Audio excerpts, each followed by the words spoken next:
la ma yàlla boole ak car international fekk ñu ngi doog a jógee Espagne implanté macha allah macha allah ma nekk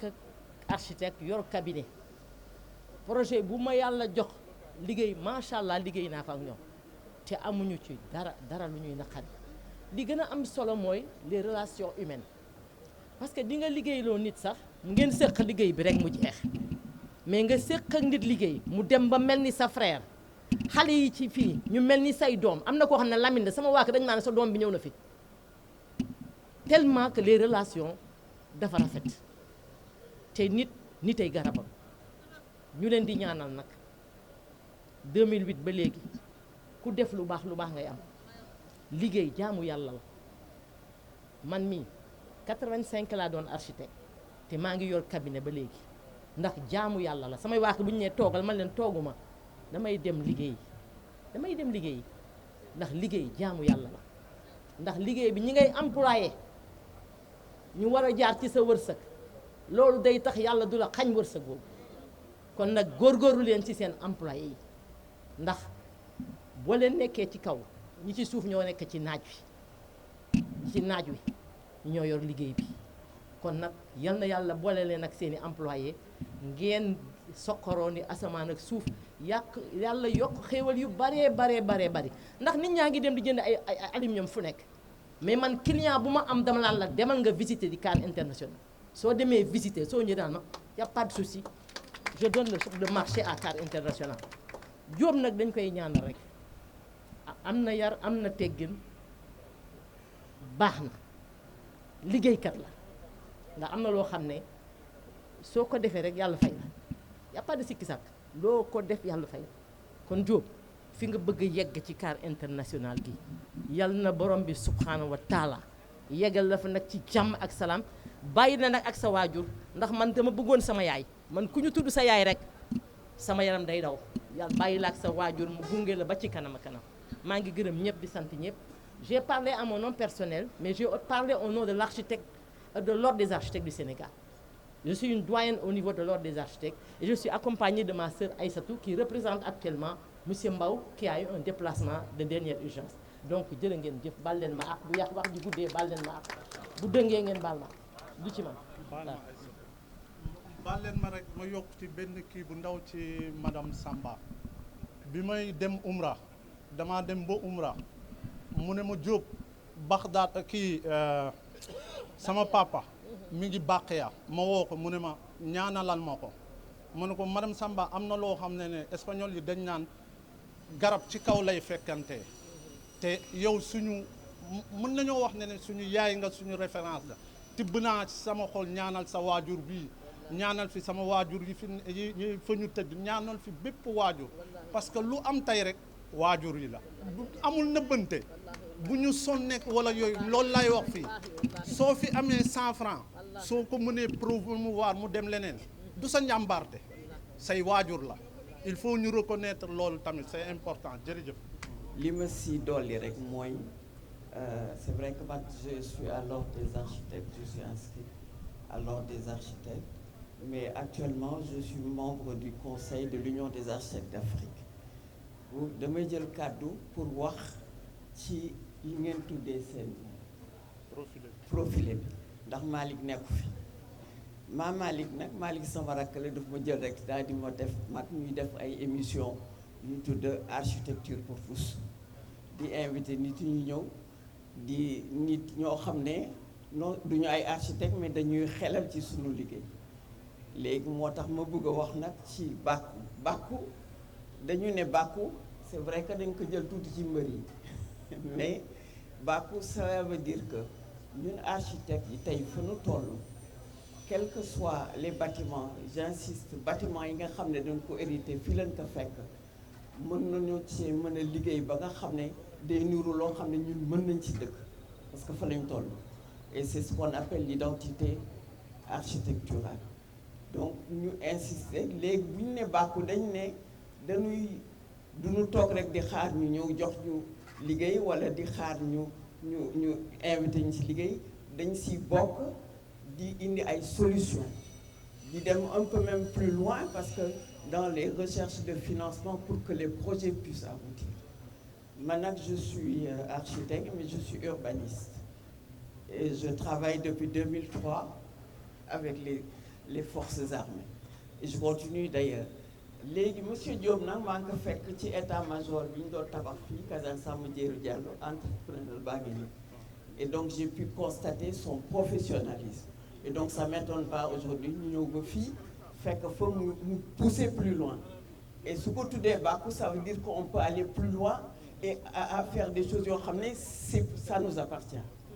ba nga xam ne même buñ ko naree def sax feneen bitim réew buñ ko defee dina ne ñii architecte sénégalais ñoo ko def. Donc je crois que le but c'est ça et vraiment féliciter la di la remercier aussi parce que mënoon nga bañ a jël ce profilé c'est vrai liggéey nga xam Mali plusieurs fois mënoon nga bañ jël ce profilé tuddee ko bàkku mais bàkku bi c'est très important pour nous et Mali. Merci beaucoup. Je suis Massamba Diop, président de l'Ordre des architectes du Sénégal et j'apprécie particulièrement cette journée où l'on magnifie quand même avec une certaine production locale qui est quand même recherchée et désirée et qui répond aux attentes des populations. Parce que pendant une bonne période, nous avons travaillé pratiquement sur les importations et là, on a une production qui se passe au Sénégal. Et j'apprécie à sa juste valeur l'investissement et l'effort qui a été fait pour pouvoir atteindre cet objectif. Et j'espère, je souhaite d'ailleurs que les architectes, qui sont donc les concepteurs et les prescripteurs, vont travailler avec ces entreprises pour lui permettre d'aller de l'avant. Parce que cela est une nécessité et s'avère un élément de développement et un incubateur pour nos sociétés futures dans d'autres domaines. En tout cas, ce que je vois aujourd'hui me rassure, tant en termes de production qu'en termes de matériel qui a été installé. Et l'effort qui a été fourni par rapport à l'investissement est très important et appréciable. Et pour ce faire, je vous en félicite et vous encourage et j'espère que vous ne serez pas déçus par rapport à l'espérance que vous avez d'ici quelque temps. Et c'est pour le Sénégal, pour un Sénégal émergent, ce qui est important actuellement dans nos sociétés. Je vous remercie. Le président de l'Ordre, Massamba, vient de faire un discours posé et moi je vais aborder par le Bakou. Il aurait dû parler du Bakou parce que c'est l'initiateur aussi du Bakou, mais le Bakou c'est un concept purement identitaire et culturel. Le concept purement identitaire et culturel se repose sur deux choses. L'union des savoir-faire. L'union des savoir-faire, c'est rassembler tout ce que nous, en tant qu'Africains, nous avons de culture et d'identité. On se repose sur ça pour développer une forme d'architecture. Et l'architecture ne peut pas se faire sans avoir une écriture. C'est-à-dire, aujourd'hui, ce que je dis sur CAR a été le véhiculaire un peu de cette affaire-là. Pourquoi? Parce que depuis la Cour des comptes, le projet du siège de la Cour des comptes, j'ai fait, ils m'ont accompagné sur ce projet. Et par là, j'ai senti que voilà des gens qu'il faut amener à l'extérieur du Sénégal. Et quand je devais faire le siège de la Société Générale à Conakry, j'ai demandé au maître d'ouvrage et qui m'a même sollicité avant en me disant que en Guinée, on manque de main-d'œuvre qualifiée. Je les ai proposé d'amener CAR International. Et CAR International a fait une production à la base du siège de la banque. Il s'est référé sur deux choses. Un élément, c'était le masque Sénoufo. Et le masque Sénoufo, pourquoi on s'inspirait sur ce style-là? On a vu que poser de l'alicobon, c'est banal. Mais styliser cet alicobon et en faire une image, ça donne quelque chose. Aujourd'hui, on est fiers parce qu'en Guinée, ce projet est quand même nommé par même les propres Guinéens comme la Tour Eiffel de Guinée. Et quand j'ai envie de m'amuser avec eux, j'ai dit je vais mettre le projet dans ma valise et l'emmener au Sénégal. Ils me disent mais Mo, tu peux prendre le projet, vas-y. Mais de toute façon, le projet appartient aux Guinéens. Et ils m'ont reproché une chose, mais pourquoi vous avez pris le masque ivoirien? Parce que nous avons des masques ici, en Guinée. J'ai dit non, c'est le panafricanisme. Le panafricanisme, ça regroupe tout. Le Bakou, c'est l'identité culturelle, c'est-à-dire un architecte doit avoir une référence culturelle. Et c'est cette référence-là qui est posée. Aujourd'hui, CAR International a magnifié quelque chose que tout le monde doit suivre. Ils sont venus avec des châssis qui s'appellent Bakou. Les Bakou, quand on l'écoute, on dit, bon, c'est les pas de danse, c'est les lutteurs qui sont en train de manifester les forces par rapport à un individu qui est en face d'eux. Nous, les architectes, nous l'avons fait. Pourquoi? On a créé pour dire qu'il y a du savoir-faire ici. Avant de prendre un Turc ou un Chinois ou même un Français, il faut penser d'abord à ceux qui sont localement nés ici et qui ont une culture, et cette culture-là, il faut le développer. Aujourd'hui, ces Turcs, ces Chinois envahissent notre marché parce qu'ils sont épaulés par leurs États. Quand on dit Exim Bank, c'est l'État de Turc qui est derrière. Mais aujourd'hui, nous voulons que les Africains, que ce soit architecte, que ce soit écrivain, que ce soit un artiste, puissent s'identifier par sa culture. Et je remercie le Bakou et le CAR International à travers ce châssis Bakou qu'ils ont mis, qui devient un catalogue identitaire. Merci beaucoup. Au revoir. Alors, ligne bi benn la fi par rapport ak système bi muy doxee demal Turquie demal Dubaï demal États-Unis même processus la capacité de production bi rek mooy changé processus bi nii lay commencé da ngay dugal verre bi soo dugalee verre bi mu def lavage bi moom mooy raxas verre bi su raxasee verre bi après day génn fii suy génn fii day fekk mu raxas ko après séché ko da koy laver séché ko en même temps ci ay fraction de seconde léegi su ko laver séché ko ba pare processus bi continuer léegi après verre bi su ko laver séché ko ba pare nii lay mel verre bi mu raxas ba laver ko ba pare moo nekk nii léegi day def contrôle xool ndëgam am na ay impurité yooyu su amul impurité parce que ndox mi koy laver c'est 26 degrés Celsius lay doxee léegi su fekkee ne def na ko ba pare ouvrier bi day jël baguette bi teg ko su jëlee baguette bi lii rek la ci ouvrier bi di def li si des yëpp c'est automatique ouvrier bi day jël baguette bi teg ko mu gaaw ouvrier bi day jël baguette bi teg ko léegi su ko tegee après deuxième verre bi tant que ouvrier bi lancé wul processus su deuxième verre bi du ñëw verre bi mi ngi raxasu di génn léegi su ko tegee nii su tegee baguette bi nii su tegee nii baguette bi ba pare après si lay lancé su ko lancé si la deuxième verre bi parce que machine bi mi ngi raxas deuxième verre bi loolu muy def noonu mooy mi ngi koy raxas di ko préparé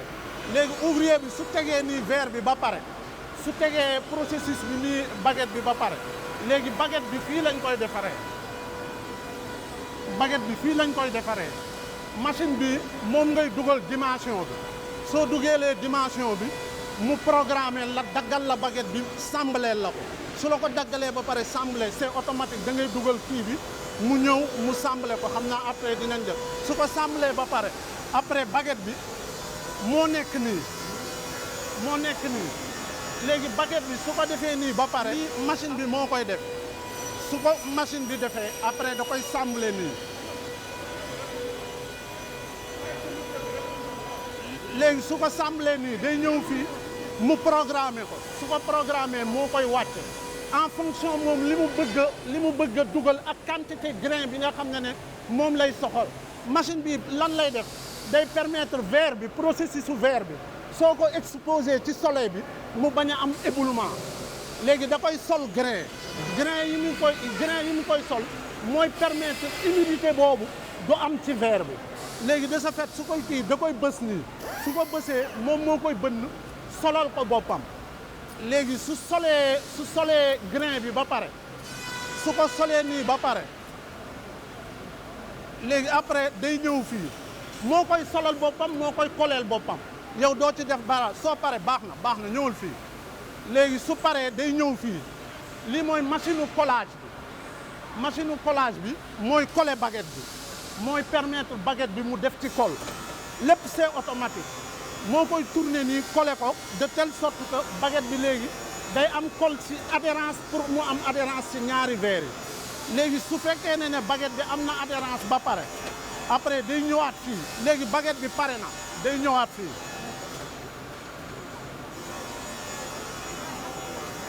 tegal deuxième verre bi bàyyi ko noonu tegal deuxième verre bi noonu tegal ko dawalal deuxième verre poussé léegi deuxième verre bi génn na fekk na génn na ci pare bi léegi moom su bësee day bàyyi mu ñëw nii puusal tuuti après bësal beneen bi mu ñëw bul xaar mu ñëw nii su ñëwee nii deuxième verre bi jóge na fële ñëw na su ñëwee fii day taxaw mu xool contrôle ba pare mu jël dimension bi nga xam ne moom lay soxla pour mu jël après bii doog a ñëw tegu fii léegi su tegoo fii si lay doog a dugg ci machine bi suy paree nii si lay dugg ci machine bi c'est automatique mu dugg nii ci machine bi léegi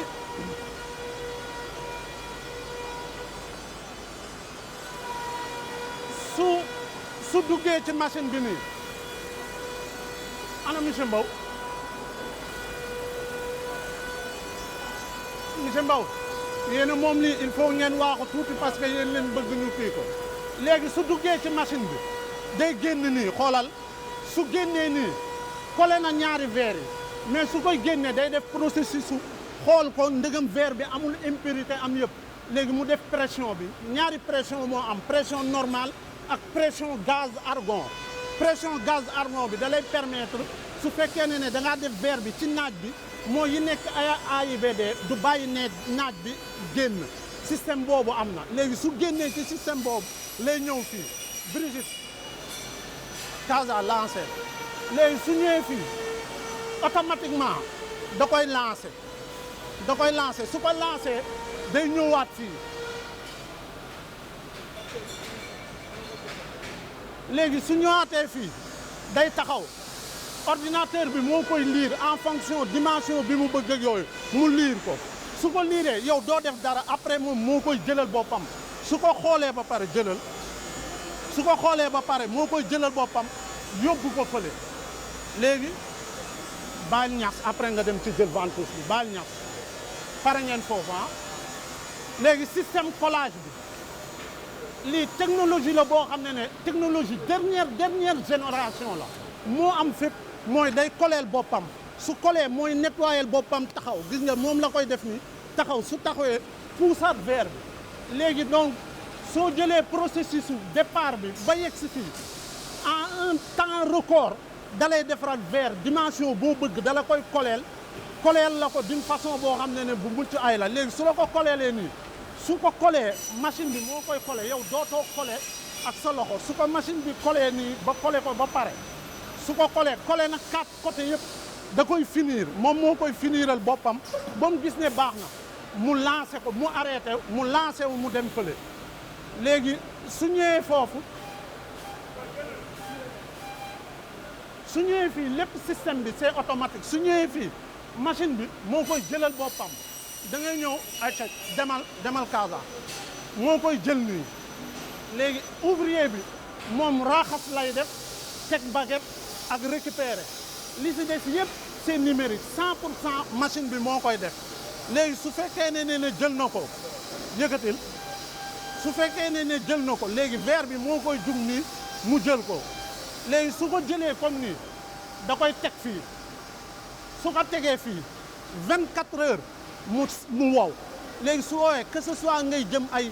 20e étage ak yooyu yëpp mun nga faa yóbbu verre léegi système processus bi moom mooy technologie bi nga xam ne moom lañ teg nii ci à travers Baku ak profilé Baku pour mun ko véhiculer mu dem de l'avant mu doon 100% sénégalais léegi de ce fait processus bi loolu la. Maintenant, moi j'ai un problème à l'université de Thiès. dañ ko installé alu bi ñuy jekk ba càgg tàngaay jant bi ak kii muy jekk ba càgg verre yi di exploser. si toj. Ça c'est un problème sérieux que nous avons rencontré à l'université de Thiès. Est-ce qu'actuellement ce type de problème là ça peut être réglé par carré? si machine bi moom loolu lay def moo lay permettre yooyu après dinañ ci gën a yaatal liñ ci war a def ak wala yooyu yëpp ñu def ko léegi suñu ñëwee fii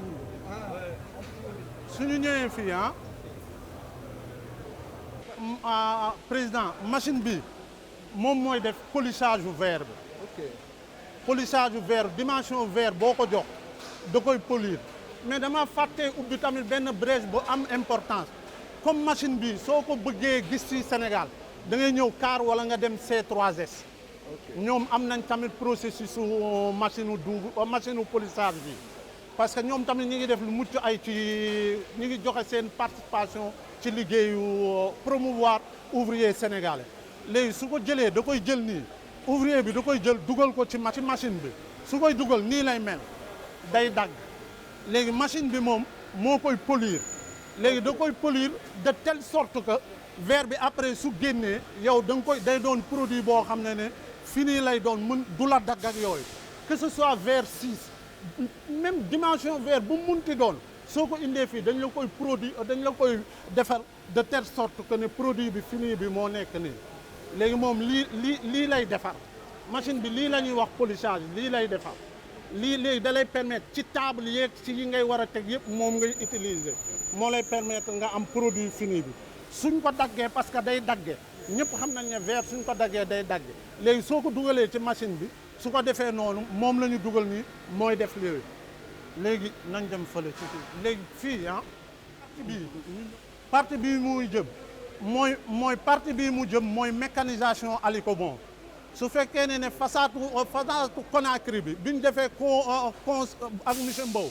def concept beeg yooyu yëpp fii lañ ko mécaniser dugal ko ci ay conteneur yóbbu ko Conakry léegi en fonction dimension bi ouvrier bi soo ko joxee da koy dagg en fonction dimension bi nga soxlaa yooyu moom moo la koy daggal après yow nga en fonction mu mécaniser ko en fonction yow li nga bëgg ak yooyu ni mu bëgg a mel ak yooyu moo nekk ni yooyu léegi suñ jugee foofu machine bi loolu lay def ñun CAR ci concept Baku la ñu lancé Massaay lii profilé Massaay pour defar iwu balcon iwu balcon yi ngay teg ci balcon yi nga xam ne en verre la 100% CAR la nii la mel massif la léegi verre bële ngay jël gis ne la ñuy polir suñ ko poliree ba pare ci fii lay dugg ci système bi lay dugg da nga koy def scellement chimique soo ko defee scellement chimique ba pare après nga dugal ko par 1 mètre mooy balcon yi am ci projet yeeg yooyu profilé bi loolu lay def léegi partie verre bi jeex na partie bi mooy partie aluminium bi léegi partie bi ñu gis ni fii ñu gis ni ouvrier yi fi nekk ak yooyu am nañ capacité wu production wu 350 portes et fenêtres par mois système industriel lépp c'est industriel machine yi da lay jox code comme code bi muy génne nii comme code bi ñun suñu aluminium dañ ko codé comme code bii soo ko jëlee soo yóbbee aluminium bi foo ko yóbbu su ouvrier bi yoree téléphone am application am su ko tappee rek aussitôt day xam profilé bi fañ ko monté ak fan lañ ko yóbboo ak yooyu dañuy coté ko de telle sorte que yow da ngay mën a suivre ce produit en temps réel fu mu jëm fan lañ monté pour mu bañ a am erreur léegi tamit dañuy am tamit benn partie bu important ñun suñu aluminium mu bopp la duñ ko jaay pour suñuy projet bopp la avant dañuy liggéey ci aluminium Cortizo mooy bii léegi bi ñu gisee ne avec le marché comme aluminium daa mel ni technologie wu fenêtre téléphone day développé léegi si la ñuy wax ak département mention spéciale directeur technique bi Louise si la ñu def concept Baku indi ci ay modification apporté ko de telle sorte que mu doon produit boo xam ne day mën a compétir ak n'importe quel produit bu mun fu munti jóge soo ko indee teg ko ci condition ak norme yi nekk ak yooyu si yooyu lay dox léegi moo tax ñu def ni léegi système aluminium bi noonu la mécanisation da ngay dagg da ngay gas da ngay mécaniser machine yi tak comme machine bële mooy génne lii soo ko joxee dimension bi mu dagg aussitôt su daggee rek day génnee autocollant bi ngay jël tap ko ci kii bi waa ci profilé bi loolooy affaire aluminium bi léegi su ñëwee ci partie bi machine bi mooy dagg verre mais verre bi muy dagg verre de sécurité rek lay dagg parce que verre de sécurité loxo su koy dagg de mën na ko mais day am difficulté pour nga industrialisation moo tax ñu def concept machine bi léegi machine bi moom comme processus su kii bële noonu lay def verre bi day tege fële moom moo koy jëlal boppam yow da ngay jël dugal dimension bi soo dugalee dimension bi programmé ko mu dox su doxee après moom moo koy jëlal boppam su ko jëlalee boppam procédure bi noonu lay mel su ko jëlalee boppam noonu mi ngi ne di dem jël verre bi léegi day dem ba yegg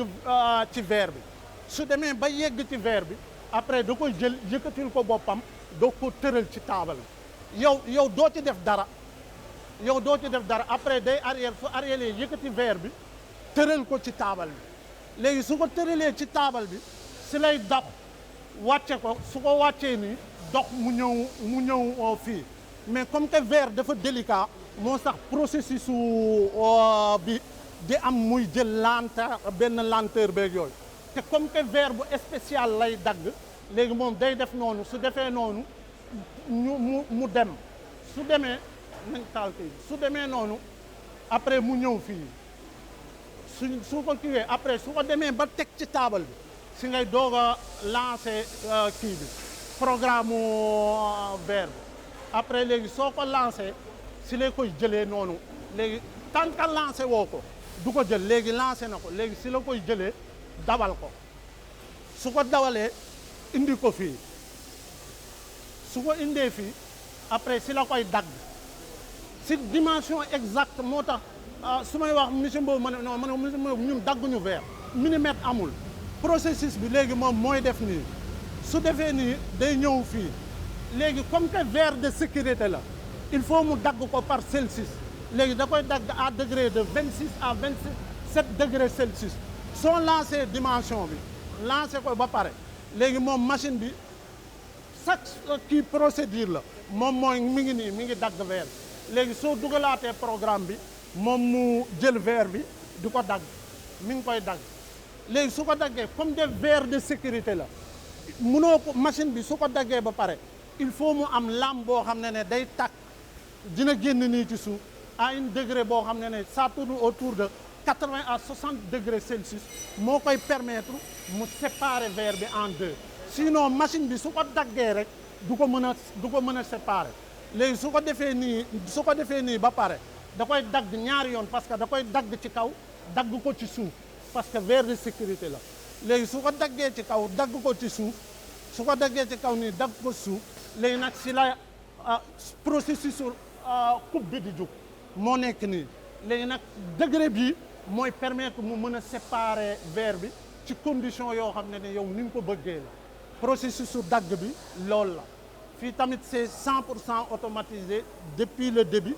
ba procédure léegi su ko tàngalee nii di ko tàngal ba benn heure ba mu gis ne atteindre na degré Celsius bi si la koy séparer en deux léegi yow nga jël verre bi daggaat beneen dimension processus bi noonu lay demee léegi mi ngi tàngul ba mu gis ne mën na koo dagg du ko bàyyi ça dépend nag tàngaay bi si épaisseur u verre bi am na yoo xam ne ñoo gën a moyen am na yoo xam ne ñoo gën a large ndax épaisseur u verre bi léegi da koy def nii ba nga xam ne tàng na comme il le faut su tàngee rek aussitôt moom mooy wàcce boppam cutter bi ñëw dagg ko léegi gis nga sentir nga mu def benn kii mooy que ne kon léegi mi ngi ci processus su dagg ko léegi su ko defee nii da koy dagg léegi am na verre yoo xam ne day jël 1 heure 2 minutes pour dagg ko mooy comme li ma la wax si épaisseur u verre bi la chaleur bi du jus tant que atteindre lu objectif ne su ko bàyyee du yàq du ko bàyyi da koy tàngal di ko tàngal bi mooy def noonu ba nga xam ne léegi du yow yaa koy commandé léegi nag si kaw loolu su fekkee ne da koo dagg verre bi day tàng wala mu bañ a am impureté léegi pont bi mooy ñëw jël verre bi su ko jëlee mu daw mu tourné ko mu daw mu ñëw teg ko fii mu doon produit fini léegi nag après nga doog a yóbbu soo yóbboo soo waree polir nga polir soo walee kii ak yooyu léegi de ce fait comme ouvrier yi ñoom suñuy jël verre bi après fii la ñuy ñëw suñu ñëwee verre yi am na yu ñu dagg suñ ko daggee day wàcc ñu am na temps de séchage ñu bàyyi ko temps de séchage bi mu kepp ko su ko keppee par sécurité la koy keppee su ko keppee mën nga cee langaamu mën nga cee def lépp du daanu du def dara du kii yooyu léegi ouvrier bi moom nii lay def wàcce ko su ko wàccee léegi da koy yëkkati su fekkee ne temps bi dafa yàgg nga bëgg a yàqam doo xaar muy wow da muy sedd da nga koy jël nii rek soo ko jëlee kepp ko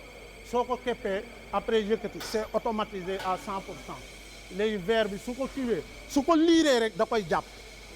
su ko xasee ba liir jeex na looy def ak looy kii soo ci jàppee nga yéeg du def dara su ko xasee ba liir rek da koy téye pour mesure de sécurité après mu yóbbu ko fële pour takk ko léegi processus su dagg bi gis nga ba léegi mi ngi dagg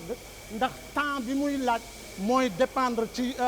verre bi muy dagg ak yooyu léegi ouvrier bi su jëlee verre bi nii da client bi da koy yóbbu soit mu teg ko ci oto bi wala su fekkee ne dañuy def ay transformation mu indi ko ci kii bi loolooy processus su dagg bi loolu seen fii nit ñi demaguñu ñooñu kii faw teggi leen ma seen lii yéen nit ñi demaguñu ñu ngi liggéey teggi leen ñoo ko def isaphone ñi nekk foofu yëpp ak passe-main bi machine bii moo ko def léegi machine bi processus am bi muy def mooy que ne en fonction wu dimension bi nga am en fonction dimension bi nga bëgg a dagg léegi moom taalal foofu kii bi en fonction dimension bi nga soxla la koy bënnal léegi moom da lay bënnal loolooy rang léegi tamit am na système polissage manuel boo xam ne da nga koy jël soo ko jëlee moo lay permettre nga jël axe bi mu teg verre bi non Issa ak bii mu jël axe bi teg verre bi su tegee verre bi léegi yow da ngay def pression bi nga xam ne mooy wàcc pression boobu ndox mi mooy ñëw en même temps su ñëwee muy taal di bënn en fonction muy ñëw su ñëwee ba pare après ndox mi mooy permettre nga am trou boobu trou nem léegi dimension wu trou yi mi ngi dépendre ci lii comme client bi su bëggee diamètre 60 diamètre 10 diamètre 15 diamètre 20 da ngay changer axe bi pour def loolooy processus beeg yooyu léegi ñu dem ci showroom bi ce projet 4 moom laa doon wax sànq 4 hôpitaux wu Sénégal yi que ce soit Sédhiou Kaffrine Kédougou Touba ñun ñooy seule entreprise boo xam ne moo intervenir ci 4 projets yooyu tout ce qui est verre aluminium porte intérieure car international moo ko réalisé projet yi moo nekk lii léegi bii suñu benn projet la moo nekk ci VDM bi mi ngi nekk en phase de finition ak monsieur Diack Sergi Badou Diack Sergi bii mooy projet bii lan moo tax may koy wax monsieur Mbow ma fonk ko parce que mooy la Cour des comptes moo ñu lancé ñun CAR parce que CAR macha allah bi ñuy dem Conakry di soumissionné dañ ne ñu ban projet bu mag ngeen mus a def ñu won leen ne leen ñun ñoo def la Cour des comptes tout ce qui est aluminium kii yooyu ñun ñoo ko réaliser yooyu Cour des comptes bokk na ci projet bu ñu njëkk a am Sénégal comme projet bu mag moo tax moom la ñuy wax ne fii CAR moom la ñuy wax naan moom lañ may tooñee naan projet Diop bi nee na moo ubbi bunt yi lépp lu ñu def ak loolu ci à travers la Cour des comptes lañ ko defee léegi tamit fii mooy hôtel Fleur de Lys bi nekk en face Point E léegi ñoom mi ngi nekk en finition moom la ñuy def projet bii tamit moo ñoo ko def ak Sergi Badou Diack moom en finition la actuellement bii tamit beneen projet la ak monsieur Guèye architecte léegi yi waaw léegi sànq moom la kii di wax bi mooy gendarmerie bi moom lañ def ak monsieur Mohamed moom lañ defal mooy suñu projet bi ñu doon wax projet bi à part building administratif mooy projet bu gën a mag ci Sénégal en termes de vitrage ak aluminium on a mis 2600 mètres carrés en verre ci temps sama doyen gisuma ko sax ci à un temps record bu am solo lañ ko def ak ci ay exigences yëpp ñun ñëpp xam nañ ne gendarmerie madame Sarr architecte mi ngi fi ñu ngi ci doon nekk réunion monsieur kii mi ngi ne le waaw moo nekk ni entrepreneur bi moom moo ñu sous-traité woon liggéey bi monsieur Koulibaly ñu nekk ci projet bi léegi projet bi moom lay wax sànq exigence yi si nekkoon mooy que ne ñun ñëpp xam nañ ne gendarmerie nationale dafa am département génie civil kon donc am nañ benn connaissance bi ak benn lecture projet yi te gendarmerie moom laay wax monsieur Coulibaly moom monsieur Coulibaly suñ projet bi kenn rek kay wax ñëpp waaw la ñuy wax mooy la gendarmerie te noonu la dala ci permettre yow nga jàngee fa amaat fa yeneen expérience côtoyer doyen yu mel noonu moo tax ñu réaliser ko ci temps record mu doon projet boo xam ne phare la projet bu important. baal ma dogguma la même ci loolu. même su nekkee gendarmerie. au moins dañuy jël suñu architecte. dëgg la dëgg la. période depuis 2003 je suis architecte conseil du haut commandant. waaw waaw tout à fait. pour dire que rek. waaw waaw pour dire que les architectes sont toujours dëgg là la pour qui veut. dëgg la macha allah léegi waaw.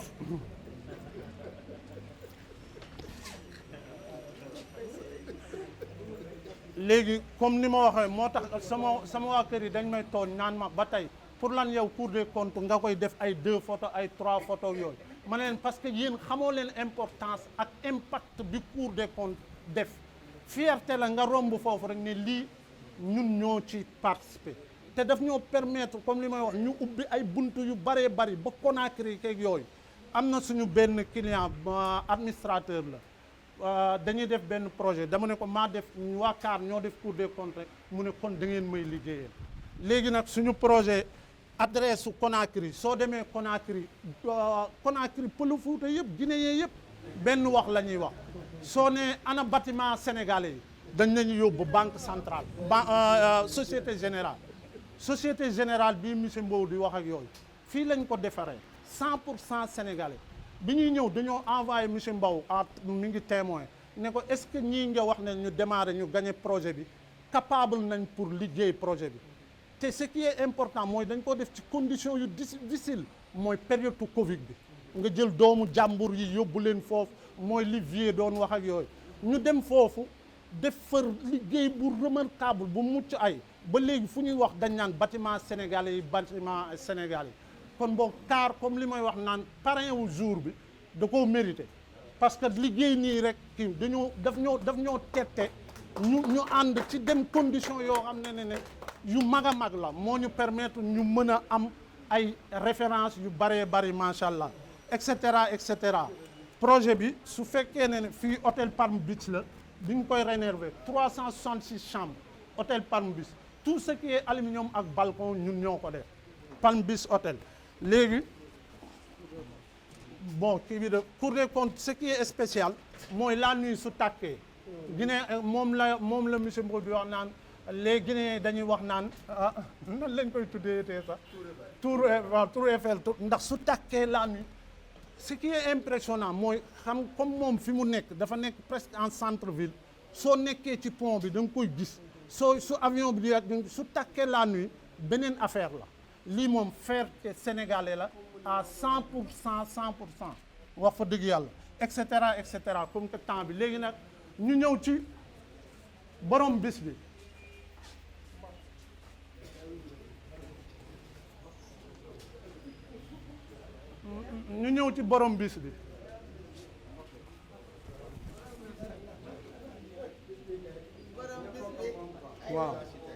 waaw borom bis bi bàkku la concept bàkku moo nekk nii biñ ko defaree ba pare fii lañ ko defar ak directeur technique bi Luis ñu def concept bi ma ne ko non Luis je veux quelque chose boo xam ne suñu identité la ñun léegi pour ça il faut ñu def beneen concept ñun ñëpp xam nañ ne Sénégal fii defaree wuñu fi aluminium bi ñu defaree concept bàkku ba pare yóbbu projet bi Espagne ñu ne ñu pour ngeen def mool yi defar bàkku bi c'est autant de millions te loolu amu fi ñu wax bailleurs yi wax ñëpp ñu mu xaw a dëgër li ne ma non su fekkee ne noonu aluminium bi de ma ne ko non dañuy def quelque chose de spécial léegi ñu jugee foofu dem xool ay techniciens yu nekk en Chine pour wax leen mu jugee fii ak Luis dem Chine wax leen ne leen lii laa bëgg ndegam yéen mën nañ ñun ñëpp xam nañ chinois yi ils sont très forts pour ngeen defal ñu mool yi ñu mu am quelque chose boo xam ne ça va être pour Sénégal ak pour CAR léegi bi ñu toogee noonu ñu def concept bi gars yi ne ñu mën nañ leen a defar mool yi ñu tombé d'accord ci ay montants yu xaw a sant Ndiaye ñu defal ñu ñu defal ñu mooli léegi concept bàkku léegi Luis daf ma wax ne ma fekk jour boobu bi ñuy dem maa ngi sol sama beneen mbaxane Obasanjo bi mu ne ma mais pour lan soo gisee bàkku fii couvre-juin bi dafa rëy presque dafa def 60 lii mu ne lan moo tax ngay def 60 ma ne ko ñun suñu yaay señaar yi dañu daan musóoru ba foo toll di leen xool suñu kilifa yi doo gis kilifa Sénégal bu dox sans mbaxane gis nga sama mbaxane bii léegi loolu laa bëgg muy reflété wu ci aluminium bi kon dañuy changer profilé bi def ko lool léegi de ce fait ñu def bàkku avec volet roulant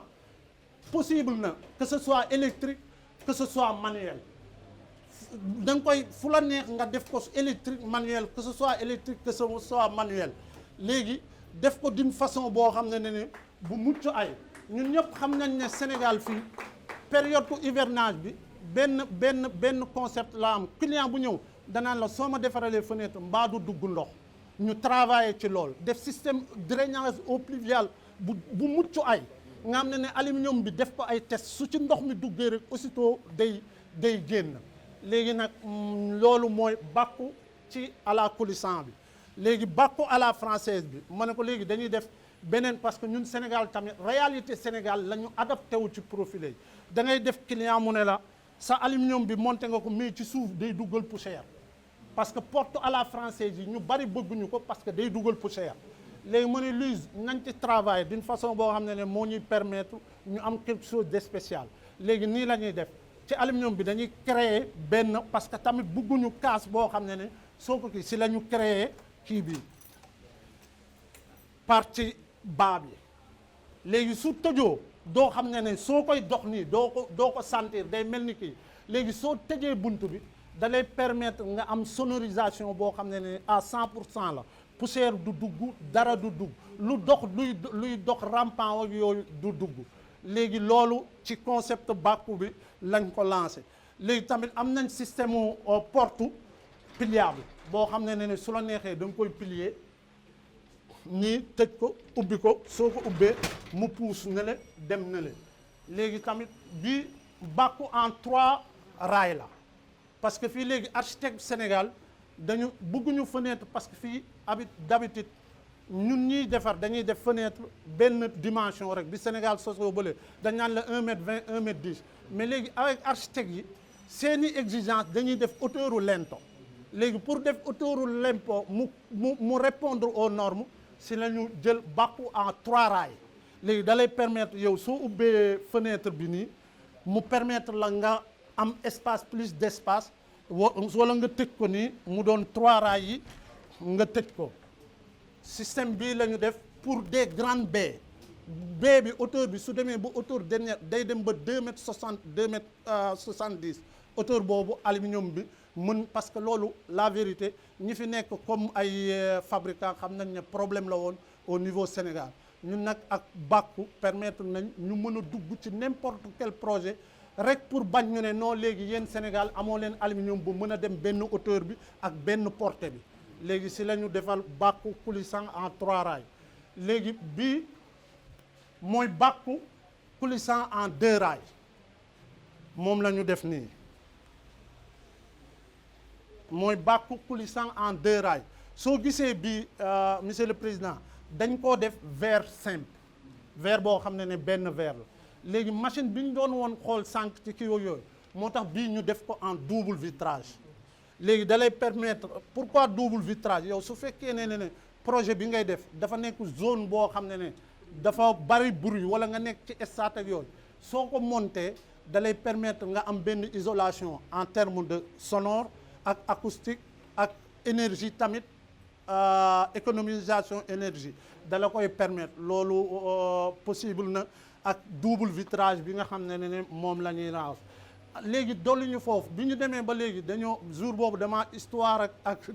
c'est une façon de parler ak directeur technique bi mu ne ma léegi doyul ma ne non dañ ciy dolli parce que damaa bëgg soo ñëwee taxaw nit ñi du ñu mën a gis leneen léegi ñu ne nañu génne beneen concept bu bees boo ñuy permettre ñu am aluminium à l'intérieur séparation intérieure si la ñuy dem séparation intérieure bi si la ñu dem ci concept bi bàyyil ma ubbi ko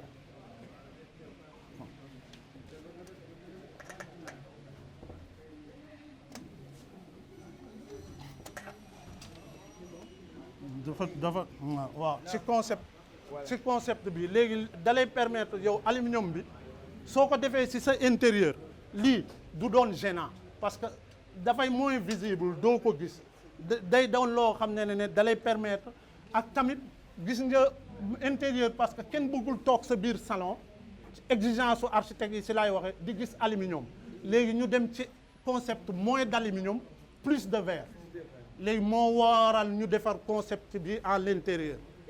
waaw et ak vitrage nga xam ne moins d'aluminium plus de verre léegi bàkku en volet roulant moo nekk noonu bàkku simple bi moo nekk nii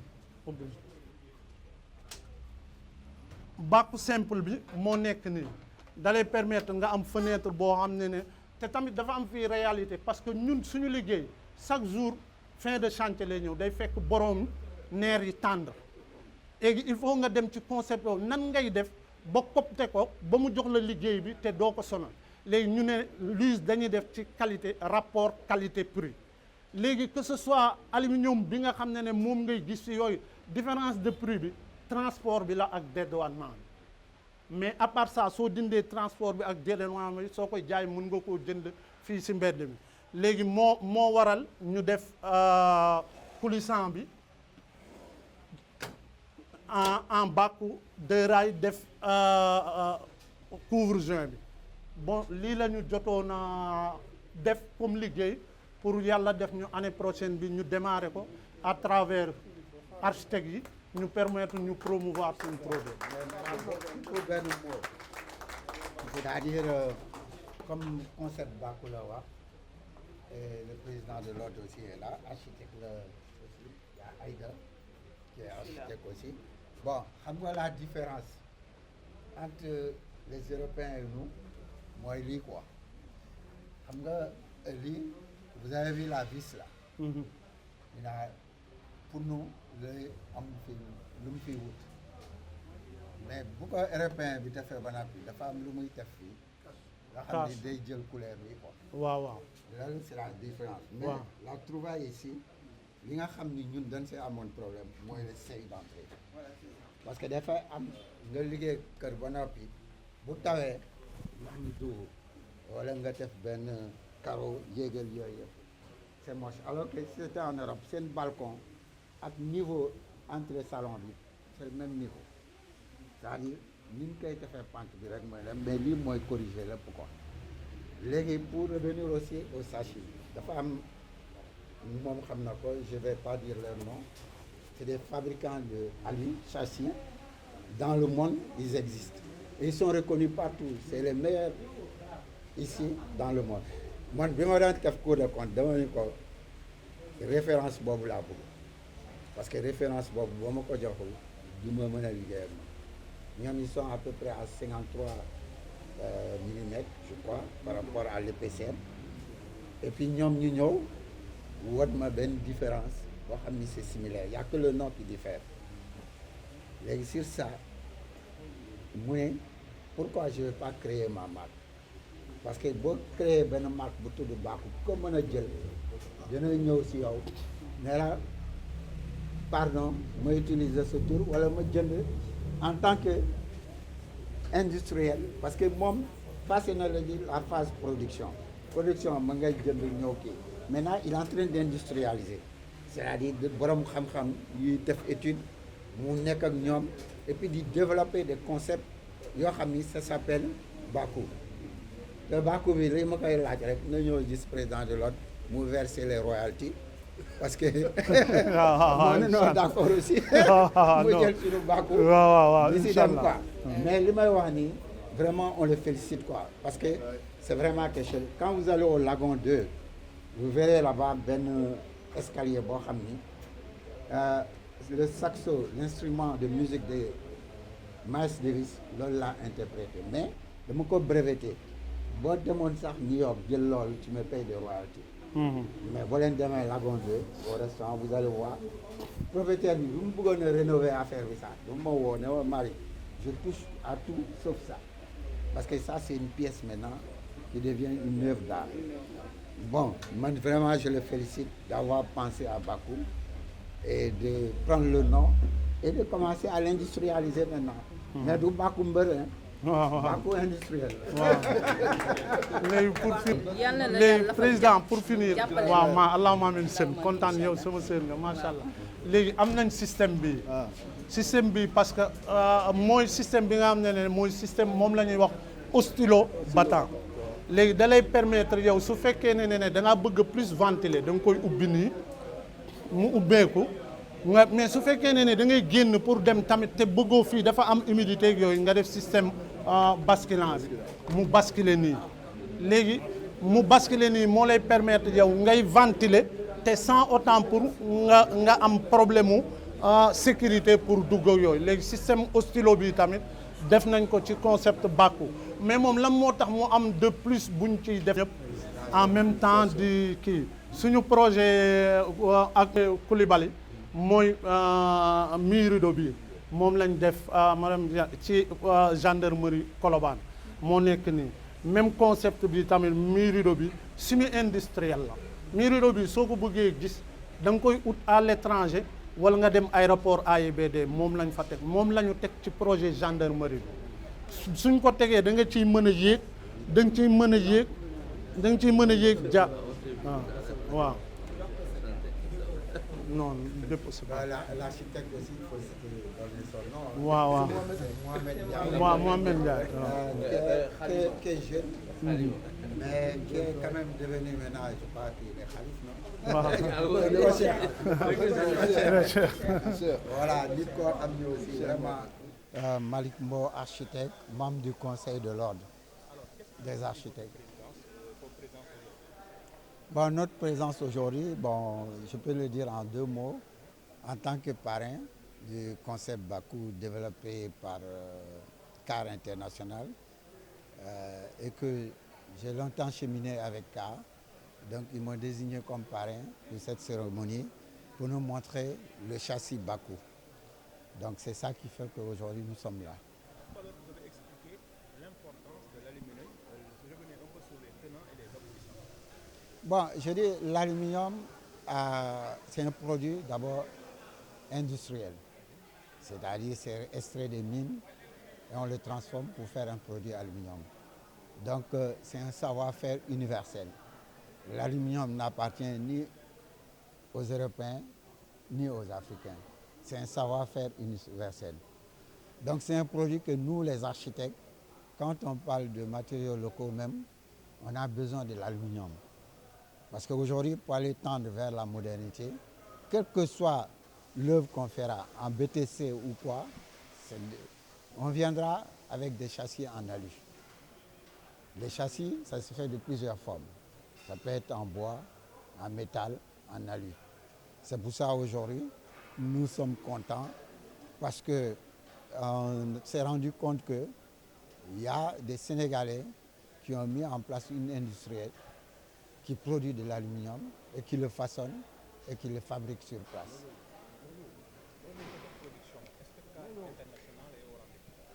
Mais CAR est plus qu'au rendez-vous, parce que CAR, je crois que même sa production dépasse un peu le Sénégal, parce que CAR a produit hors frontières, CAR a fait des ouvrages à Conakry et un peu partout. Donc je veux dire qu'aujourd'hui, sa production dépasse même le Sénégal. Voilà, donc au rendez-vous, ce que vous voulez dire, il est bien présent dans des ouvrages majeurs. Ce que je veux dire que CAR, si vous dites qu'il est au rendez-vous, pour avoir fait des projets comme la Cour de compte ou bien le Haut Commandement, je pense qu'ils sont bien présents ici et l'aéroport a aidé. Concernant les nouveaux matières, quelle appréciation vous faites par rapport à cela? Non, la ligne de production que j'ai vue, je me suis dit que CAR a monté de cran. Parce que CAR est arrivé au niveau non seulement de la production, mais il va tendre vers l'industrialisation. Et ça, nous avons besoin d'encourager ça. Et c'est ce que les architectes ont besoin. Aujourd'hui, si la présence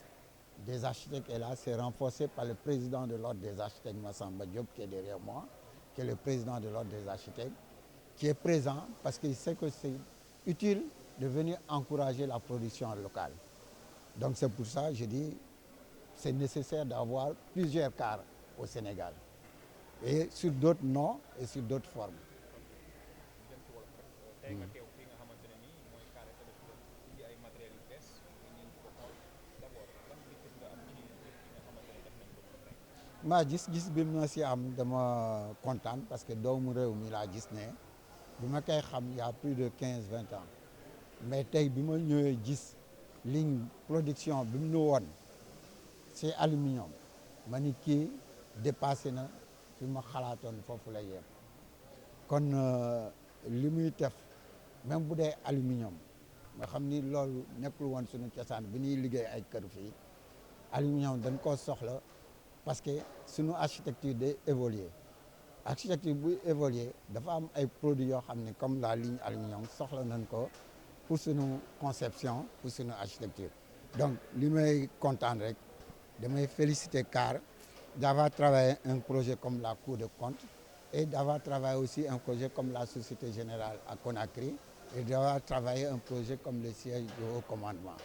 et loolu c'est vraiment des choses à encourager.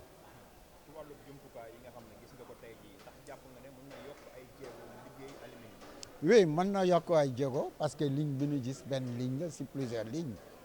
parce que européens yi dañu dem ba di fabriquer verre bi sax Saint-Gobain day dem di liggéey verre bi mais aussi est-ce que c'est nécessaire parce que tey boo amee industrie automobile boo fekkee ni liggéey nga oto bi ba dessiné ko peut-être moteur bi mën nga ko jël si beneen industriel bu gën a performant nga dem jël amortisseurs yi feneen indi ko mais l'essentiel mooy que yow yiy draver produit boobu nga am capacité pour rassembler yooyu yëpp ak ñi nga xam ni ñoo xarañ seen bopp pour indil la connaissance boobu quoi voilà maa ngi leen di remercier. Bonjour, je suis Massamba Diop, président de l'Ordre des architectes du Sénégal. Après avoir visité ces matériels, quelles conclusions vous avez tirées? La première chose, j'ai vu une entreprise qui répond aujourd'hui à la demande des Sénégalais. Une demande qui est quand même assez importante et où on a moins de soucis de production, de disponibilité, d'ouvrages qui doivent entrer dans la construction des Sénégalais. Et cette réponse qu'ils apportent nous permet aussi d'apprécier à juste titre ces produits qu'on a. Parce qu'à tout moment, nous étions obligés d'aller à l'étranger, voir des produits sur des choses qu'on ne connaît pas pour beaucoup de personnes. Or là, non seulement on vous montre le produit, on vous dit comment ça fonctionne et on vous explique la qualité et la production. Ce qui est très important pour quand même des techniciens que nous sommes, pour savoir quelle est la qualité et quelle est la durabilité, quelles sont les performances des outils qu'on nous donne. J'apprécie cela à sa juste valeur parce que je vois que c'est une entreprise bien sûr qui est en développement et qui va continuer à se développer à travers la demande des Sénégalais, mais à travers la production de matériaux innovants, de structures, de fenêtres, de portes et autres, et pourquoi pas des pergolas qui vont venir dans le temps. Mais déjà, ce que j'ai vu rassure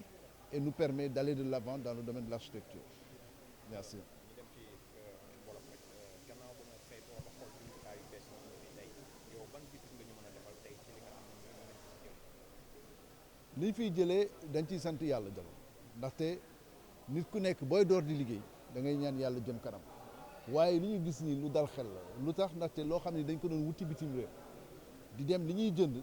duñ yenn saa yi du ñu xam sax ci biir lan moo ko composé fii ñu ñëw wax ñu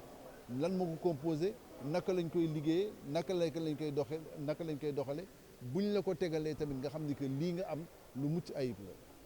te ñi koy liggéey nekk ay doomu Sénégal dañu ñëw fekk Sénégal am lu ñu soxla Sénégalais yi am lu ñu soxla ñu dox ci seen soxla xalaat ci indil leen produit bi ñu war ko utiliser fi mu nekk nii kañ li ñuy def mooy lenn di xalaat jëm kanam ndaxte industrie bu nekk dafay jëm kanam te li ñu soxla mooy industrialisation fii ci Sénégal képp ku ciy liggéey jëm ci industrialisation ngir jëmale Sénégal kanam lu ñu war a encourager la kii nag c'est un exemple patent parce que sénégalais bu jël ba ak si niveau bi li ko des rek mooy ñu dimbale ko jàppale ko te xam ni que ci ay commande lañ koy jàppale xam ni ci di ko jàppale tamit ci jumtuwaay yi muy soxla te xam ni tamit que état taxaw au-delà de ça mais ñun architectes yi dafa am lu ñu ci war a taxaw mooy li ñuy liggéey ñu xam ni que wàllu aluminium bi ci ñëw ñu jàppale ko ndaxte moom ay doomu Sénégal lay liggéeyloo te doomu Sénégal yooyu muy liggéeyloo ñooñu dañuy yore ay nit ki nit ki nit kon développement boobu muy woote fi mu nekk nii ak ni mu ko bëggee yóbbu fa industrie am buñ ko si jàppalee suñuy bopp lañ jàppale loolu moo tax lii lu ñu war a taxaw la te maa ngi leen di féliciter bu baax ci lii di leen seen xarañ bi ngeen fi wane ak compétence bi ngeen fi wane ak taxaw gi ngeen taxaw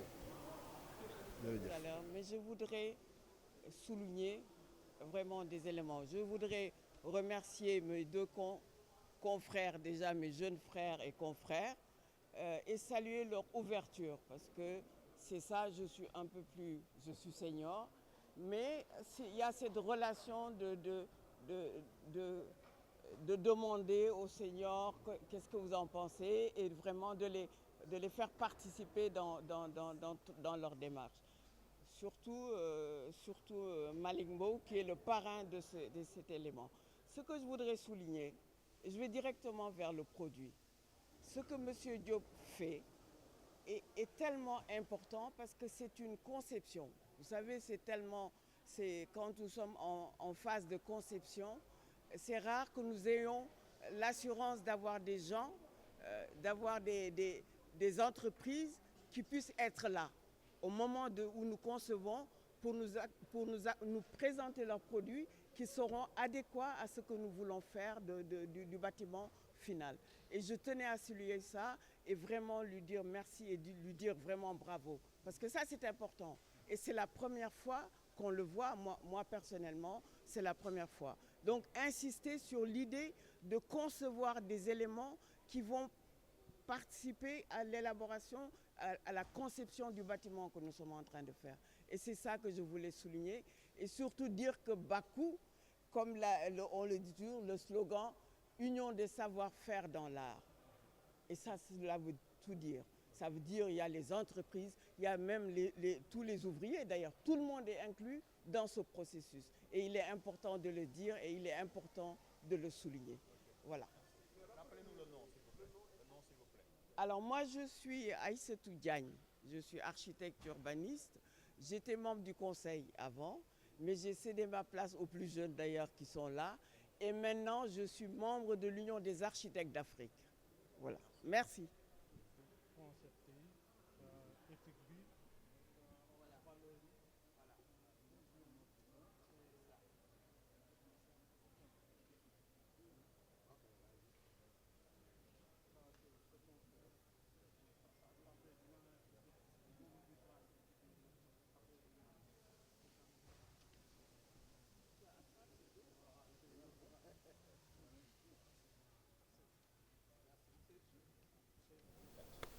Une satisfaction totale sur tout le processus depuis le début jusqu'à présent. L'objectif, c'était ça, c'est de dire aux Sénégalais, il y a la possibilité. Et ça existe et on est ici. Et c'est possible avec CAR de promouvoir le bâtiment en général. Alors, on a vu que vous avez eu des cadres qui sont ici, comme l'Ordre des architectes. Alors, quel sera le partenariat entre CAR International et cette organisation? Vous savez, ça, ce n'est pas un partenariat qui date d'aujourd'hui. Comme je vous ai expliqué, avec l'Ordre des architectes, on a cheminé ensemble avec M. Mbow, on a fait pas mal de projets comme la Cour des comptes. On a fait aussi le projet de la Société Générale en Conakry, etc. etc. Donc ce n'est pas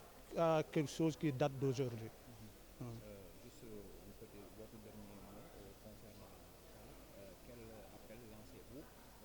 pour les investisseurs qui doivent venir ici signer des partenariats? CAR International, c'est une entreprise 100% sénégalaise, avec une capacité de production de 350 portes et fenêtres par mois, système industriel.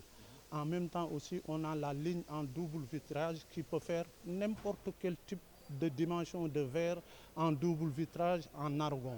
et avec une capacité de 200 pièces par mois. C'est globalement ce qui représente CAR International. gannaaw ba ngeen defee li nga xam ne mooy wërngal bi xool jumtukaay yu bees yi ngeen daal di andi fii tey ji lan ngeen mën a tëjee li nga xam ne mooy cérémonie tey bi nga xam ne def ngeen. Cérémonie yu tey bi li ñu koy mën a tëjee mooy satisfaction totale suñu satisfaction totale mooy d'abord sant parce que doomu aadama day sant ak tamit doomu aadama day xam ne liggéey rek moo mën a la promouvoir pour nga dem ci kanam liggéey moo wax naa ko sànq ci cérémonie bi liggéey bi ñuy def fii ay jeunes lañ ay jeunes sénégalais yu nekk fii yu engagé yu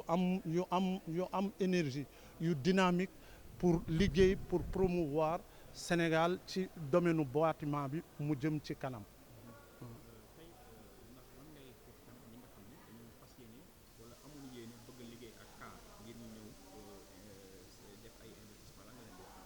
ñi bëggoon a liggéey ak CAR ubbil nañ leen buntu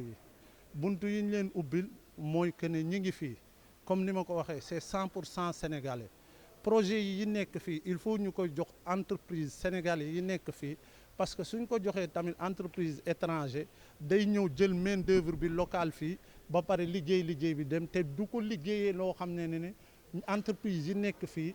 du CAR rek entreprise aluminier yi nekk fii yu bari yoo xam ne am nañ possibilité def n'importe quel type de projet li ma ciy dolli rek mooy il faut ñu boole suñu force def unir boobu réunir su dañuy permettre de ce fait ñu def quelque chose boo xam ne de grand la parce que preuve bi mi ngi nii. wàllu cérémonie bi wax nga ko léegi mais juste un petit résumé en français tey jii ndax am nga ci satisfaction waaye nag ndax li nga ci xaar ndax mën nañ xam lan la. Si pour aujourd'hui c'est un jour spécial pour CAR. Pourquoi j'ai dit c'est un jour spécial pour CAR? Parce qu'on existe depuis plus de 12 ans. Et ça permet c'est une fierté des Sénégalais. Parce que ça a été piloté par des Sénégalais, entièrement fait par des Sénégalais jusqu'à ici. Pour la cérémonie aussi d'aujourd'hui, ce que je peux ajouter, c'est une satisfaction totale. Je dis merci à tous les niveaux. Mention spéciale à M. Mbow, le parrain du jour. Mention spéciale à M. Jacques Sergi. À tout ce qui est participé de près ou bien de loin sur cet événement. Parce que c'est un événement très très important pour l'avenir de CAR, pour le futur de CAR. Alors concernant les innovations qu'on peut attendre de CAR International après avoir visité ces matériels de grande qualité. C'est une performance que les Sénégalais peuvent attendre avec CAR International.